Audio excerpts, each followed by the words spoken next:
দেখতে দেখতে সামনের দিকে যাবো just to compare thee price যে শপিং মলে কিরকম আর আপনার এলিফ্যান্ট রোডে কিরকম। So let's go.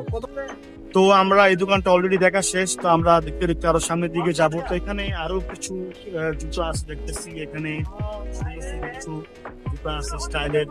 তো ওই দোকানে এই দোকানে কিন্তু ম্যাক্সিমাম দোকানে কিন্তু চেলসা বুট এন্ড আদার্স কিছু জুতা আছে, যেগুলো আমি বিশেষ করে রেকমেন্ড করবো যে বাইরে থেকে জুতাগুলো নিতে। বাইরে থেকে জুতাগুলো নিলে কি হয়, আপনি দামাদামি করতে পারেন, আপনি দামাদামি করে নিতে পারেন। তো এখানে কাস্টমার, এখানে কিছু কত কাস্টমার, তো আমরা এখানে ঢুকবো দেখার জন্য প্রাইস কিরকম, কোনটা কিরকম। আসসালামু আলাইকুম। তো এখানে দেখা যাচ্ছে যে অনেক সুইট লেদারের কিছু লেসের বুট আছে, কিছু চেলসা বুট আছে। এগুলো প্রাইস কত করে, কত করে এগুলোর প্রাইস কত করে? এক একটা এক এক রকম, কোনটা নেবেন আগে দেখেন, ওইভাবে তো বলা যায় না। আপনি নির্দিষ্ট একটা তো যেহেতু আমরা আজকে ভিডিও করার জন্য আসছি, তো আমরা জাস্ট প্রাইসটা কম্পেয়ার করবো, কোনটা কত প্রাইস দেখার জন্য।